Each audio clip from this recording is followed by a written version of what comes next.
Hey guys, Outdoor Enthusiast 88 here again. So I was on Amazon the other day kind of looking around for a good deal on some new gear, maybe a new project I can take on, and I found this right here. This is a 13-inch Condition 1 waterproof heavy hard case. These are primarily used for specialized camera equipment, lighting equipment, and of course firearms.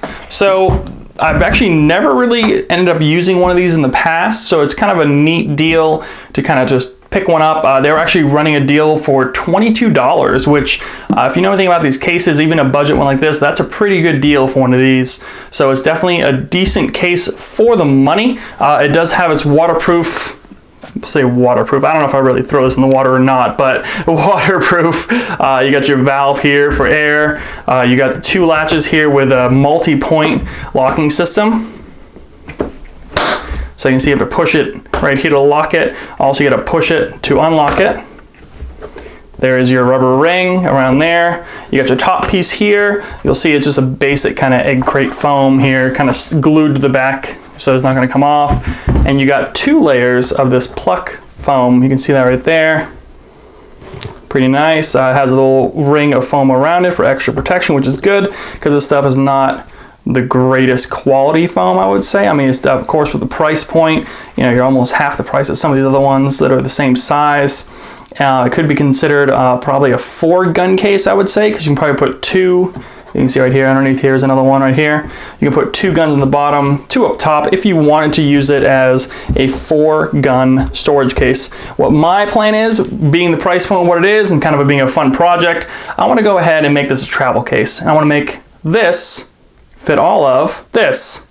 And what I want to do is kind of make it in layers. All right, I'm gonna put the ammo on the bottom, an extra mag on the bottom, 2 mags up top, hopefully maybe another mag on the bottom. We don't know yet. I have to kind of see what kind of room we have. Maybe throw in a little Spyderco Tenacious here for my travels, and also of course the Canik TP9 SF Elite. And I am going to cut out a slot for this Olight because this light, if you haven't seen the review yet, is spectacular. No problems at all with it so far. I actually keep it on there all the time, and I've shot plenty of rounds through it with this light on. Actually, I just went to the range, went and blew through another 2 boxes of ammo with the light on. So it's been working just fine, no issues whatsoever. So let's go ahead, dive in. I'll show you guys a couple of ways to do this, and we'll see how it comes out. So you don't need these items because this Pluck foam makes it kind of easy to follow the outline of a firearm, or especially a box, like a box ammunition. You just go ahead and measure and just kind of clip it off like here, and I'll show you guys how to do that. But a couple items I do recommend if you want to kind of make this more precise, and we'll see how it goes, is a Sharpie. You're definitely going to want one of these, kind of trace out your objects, kind of make sure you have enough room, kind of map it out. And also a fine tooth saw, like this right here. And this might help you be able to do some curved edges, maybe cut a couple of these cubes in half, and really just kind of go around a firearm versus just plucking and making it squared off, which is good too. I mean, you're not looking to, these of course are not 100% customizable. You're not looking to go and have a custom fit outline of your pistol on here, but you're gonna get as close as you can. So I wanted to start with the bottom layer for 2 reasons. One, this thing's pretty top heavy, all right? It keeps kind of falling backwards. So I want to put some weight in the bottom and just to make sure that this kind of stays seated for the rest of this whole project. So what I have is a couple of my smaller boxes of 9mm. Chances are I might never use this because it is more of a travel, something you can kind of throw this case in a trunk if you're traveling on a road trip or something like that. And it's something you know everything's going to be at, you know it's secure. You can even lock it with the locking tabs, even a couple of rings there if you want to go and tie this to something, latch it down. So what you want to do is you want to find a good spot for these. I'm actually going to separate these boxes out. Reason being is because I'm thinking about going ahead and put at least 1 or maybe even 2 mags in here. And it just so happens that this foam, these big cubes in the middle, are actually the perfect size for a mag. So what I'm thinking about doing, and this might be easy with the block here, go ahead, take your Sharpie here, line up potentially where some cubes are. Just go ahead, trace it out best you can. It's not going to be exact, but these cubes give enough wiggle room where it's not going to be too much of a problem. Other side here, looks like a kind of a shorter cube on the outside ring. So what you can do is you can just drop that in there. Go ahead. Trace it out. All right, so we'll start with that, and then I'm gonna go ahead and trace the mag, but let's see how these boxes fit. So for the boxes, all right, because I already traced them out, you can see it almost lines up perfectly with the cube. So what I'm gonna do is, I'm actually gonna go and try to pluck it first. So what we can do, let's go ahead, just pluck. That's why they call it pluck foam, right?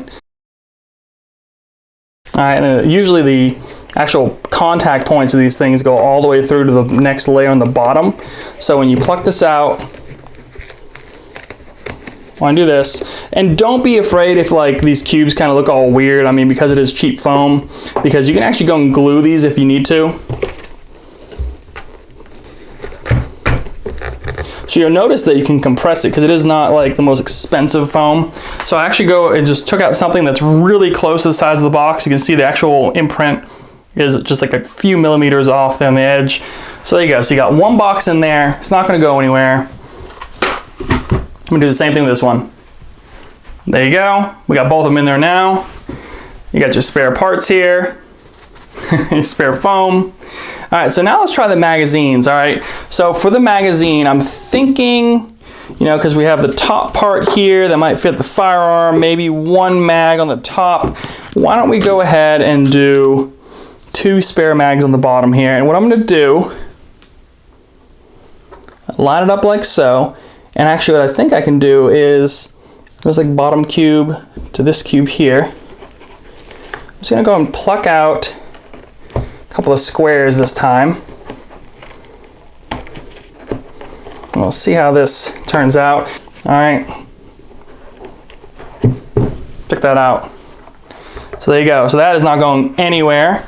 All right, there's one. I'm going to do the same thing for this one. All right, and there's 2. You'll notice how to take one more cube out because this one is one of the 18 rounders, so it's a little taller than the traditional 15 rounders here for the Canik SF Elite. So that is your first layer. You can see these fit nice and snug, no problems there. You can put this over here like this. There's a little bit of overhang from the bottom of the magazine base plates here, but nothing to be concerned with, I don't think, just because the way of how thick the middle layer is along with the top layer here. All right, so that's the bottom layer done. Now you can go ahead and you can just rip this out. There you go. Now, of course, you have no more heavy weight problem there. All right, so the top layer is gonna be a little trickier. All right, so the top layer, I wanna put 3 things up on it. All right, we have these things just stick to your hand as soon as you take them out. There you go. We have a magazine, a blade, and the Canik. So what I'm thinking about doing is kind of taking a look at what you have for space. Because if you run it to this outside layer for the top slide, I think I would rather run it maybe to the side layer here, or better yet, run the base plate of the magazine to the bottom, because this is probably the point that won't need to be protected as much, whereas the top of the slide with the sights might be better off protected than the back, because you don't want to just rely on this little thin piece on the outside here. I don't think it's very good, to be honest with you. I just don't think the quality is there on that side piece. So I think what I'm going to do is, it looks like I'll run the back of it to this first foam layer right here, and I can trim the top layer. So what we want to do is trace your firearm. All right, just like the other things, just trace them along. Try not to write on your gun. With the light.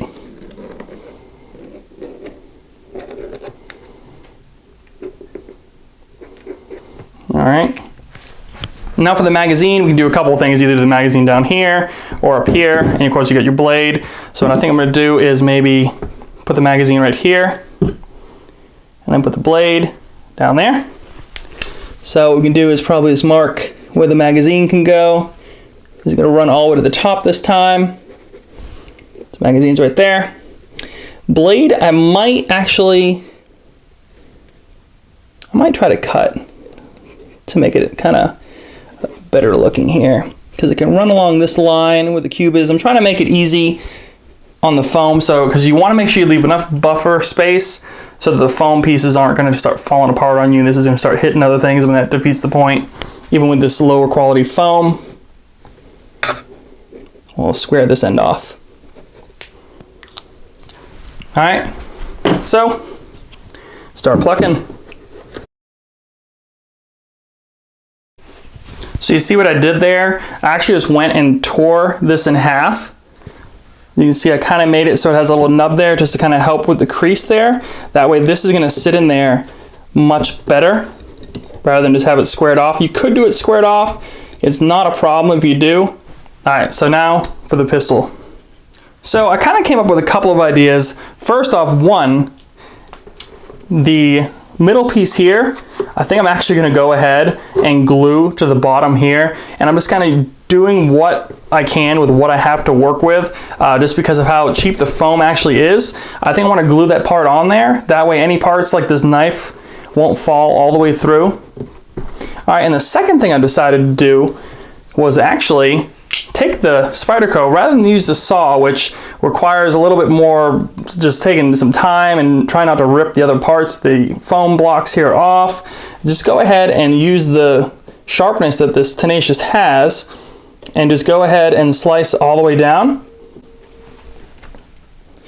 Now we know we have about an inch, so you see I can go cut straight through and then tear some more.